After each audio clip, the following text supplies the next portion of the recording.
Hello, it's Ian Cunningham from H&H Classic Collections. We're here at the National Motorcycle Museum setting up for tomorrow's auction.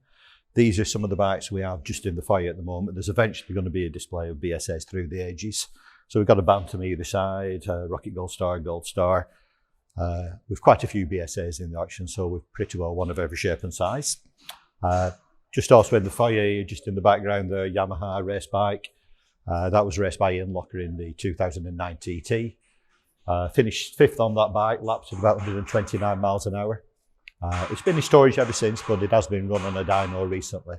So that's in the auction. Looks like it's about lot number 355, I think that. Would have cost, it seems, it cost £50,000 to put together in the day, that bike. That's estimated at, I think, between 7,000 and 9,000 in the auction. Just over here, there is a Suzuki Katana that's been fully restored. A lot of new old stock parts. Quite a rare bike in this condition. The Katana were a bike that got heavily modified. I had one, I sold it a year later, and within 6 months it looked completely different. Standard exhaust, black chrome exhaust that's very hard to find now. Suede sort of effect seat. This bike is in the auction and it's being auctioned for charity. Lot number 397. If you look on the website, there'll be more information about that. So in the main room of the auction now, we try and have themes this time around. So BMW row here, just behind you there, they've got the Ducati row. So again, an early GT 750, early days of the V-twin engine. That's the classic Ducati layout now. Again, quite a rare bike. Very few were sold back in the day. Going up to a 750 Sport. Obviously now going more sporty, looking more like a classic Ducati that you see now. That's actually in the auction at no reserve, so that'll be a good bike for somebody. Ducati 749 Dark, again, very much the modern day layout of a Ducati now. Going back in time again here, 900 GTS, again, not many of these about. There was an 860 GTS that nobody liked, but the 900 looked a lot nicer. Very importantly, it was the first one to have an electric starter. Big difference nowadays. So this one here, if there is such a thing as the most collectible Ducati, it's the 916. Still probably one of the most beautiful bikes ever made. Probably 20-year-old that design now, but it still looks better than most modern day bikes. Won numerous World Superbike Championships, so classic. 900 Sport there, again, air-cooled engine in that one. Lightweight design. This one's interesting. 1955 Model 88 Dominator, so the early one with the featherbed frame. This bike has been stood basically most of its life. It was used, we think, for 2 years. It's got 7,000 miles on the clock. Stored ever since. It's absolutely as it left the factory, that one. It's even got a toolkit under the seat. Wants a complete restoration or somehow putting back on the road, but keeping its, whatever it is, 60-odd-year-old patina. Now we have the Triumph lineup all the way down this wall here. We have mainly Triumph twins, some triples. This bike here is interesting. Thunderbird, late 50s Thunderbird. When it was new, it was used on a Triumph rally to Belgium. Triumph organised an overseas tour for their riders. It's actually pictured as this bike with Edward Turner, the designer, sat on the bike, I think in Brussels, when he met up with these people to celebrate the run. So nice history with that one. There's very few pictures of Edward Turner with his own bikes that he designed. This is interesting again, a Triumph triple. It's called the Hurricane. Designed by an American called Craig Vetter, I think his name was. And he put like a very swoopy, very much an American style bodywork on it. But not many sold in this country. They were mainly sent to America, but a very desirable bike now. As you go down the line then, it's just Triumph after Triumph, Silver Jubilee Bonneville, celebrating Queen's Silver Jubilee 1977. A couple of thousand of them made, but again, stayed nice and original, kept all its correct features. Again, twins, Triumph twins. We've got a Bonneville coming up. That's one of the more collectible ones. Sorry, no, that's a Tiger 110.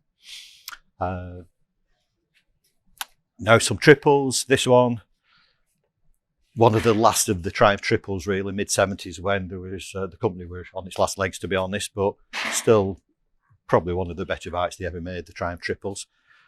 Interesting special here, this was put together by Les Williams. or his Les Williams company. He took a standard Triumph, but then put Italian Grimica brakes in it, specially made petrol tank and seat and exhaust. Bikuni carburetors. The idea was to offer this as a special. Proved too expensive to build, so he only ever made one more. And it wasn't the same as this, he actually made it different. So this is really a one-off with a good documented history. Carrying on the line, again, Triumph Triple again, essentially that bike in standard trim. This is a T140, I think, so this is, again, towards the end of the line, when the Japanese were beginning to take over, to be honest. But still a very nice bike to ride, and it can stand being used in modern day road conditions. This has had quite a lot of work done on it. There's evidence, receipts and everything to show that it's had engine work. So it's really ready to go. This thing probably starts straight away. You could use it next week. Right, this is a Yamaha V4 two-stroke. Not many of these, again, left in standard original condition. Very expensive bike in its day, and a bike that got tuned and modified and raced. This is the RZV version, which has the aluminium frame. Not normally sold in this country. This was made for the Japanese market. We got a cheaper steel frame version.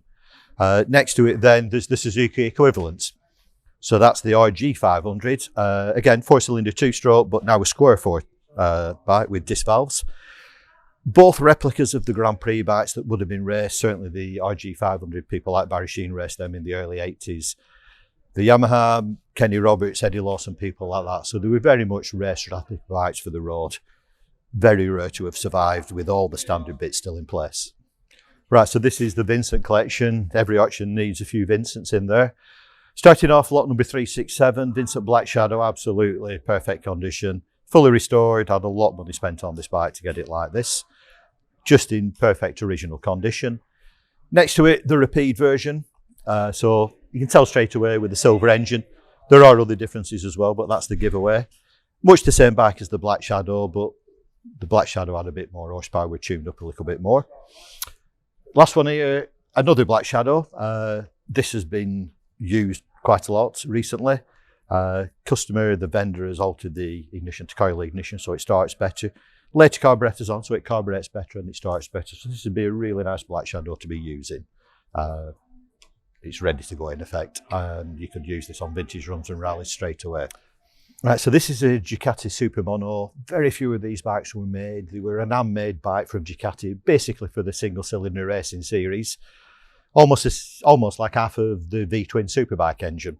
They made about 60 odd. This is actually a new bike made out of spare parts. One of the Supermono experts actually put it together using essentially all the same parts that Ducati did. So it's a replica, you could say, but it's an absolutely perfect version of it. In standard trim again, you know, they were a race bike. The ones that were made for racing probably got used and abused. This looks like a new bike. Right, so this is the third room that we use, and we're spreading out even more now because we've got 287 bikes to go out this time, so we're filling up the halls quite nicely. This is essentially the sidecar collection, so mainly older stuff. Sunbeam here, XWD bike there, that's actually two-wheel drive, so that's a real unusual bike. Even comes with some XWD equipment as well, a decommissioned rifle. Vincent sidecar outfit there, fairly modern Triumph sidecar outfit. Nice Sunbeam here that actually comes with a trailer. That's why it's left on its trailer, because that comes with the bike as well. Around the outside of the room, we then have bikes which are essentially pre-war, certainly pre-1930. Bikes like Air JS there. Very unusual bike here, OEC. The front end on this is takes some working out, really. It's a unique steering suspension system that OEC pioneered in the day when they were still trying to invent suspension for motorbikes. Well worthwhile looking at just to work out how it all works. Next to it, OK Supreme, small lightweight bike, but that's the sort of thing that people would have had for going to work on back in the day. What else have we got? Over here, Umber twin cylinder. Thought to be maybe only one or two of these left in existence. Unusual in that it's twin cylinder with the engines the cylinders front and back. Most times they'd be side by side or parallel or whatever. Up and running, the vendor has used this regularly on vintage Pioneer runs. starts up. We've got videos of it running on our website. Comes with some spare parts as well, comes with quite a few engine spares. So this is going to be the scooter room. Filling up now, there's probably 20 odd here, but we'll have 50 scooters in here. Starting off, early Lambrettas, working our way around through the ages, mainly Lambrettas and Vespas. The odd other one, there's an American scooter over there, possibly a couple of German ones, culminating in the more modern bikes like this BMW with a roof, a very unusual scooter. So the action is tomorrow, 20th of July, down here at the National Motorcycle Museum. It's an air-conditioned room, so it should be bearable tomorrow. Hopefully temperature's a bit lower than today. The scooters start at 11 o'clock with 50 scooters going under the hammer from 11. Then from 1 o'clock, we start on the two-wheel motorcycles. They'll take us through the afternoon. There's 235 lots to get through. There'll be people in the room, can help with transport. If you do buy a lot, don't worry, there'll be people who can get the bike home for you. So we hope to see you all tomorrow.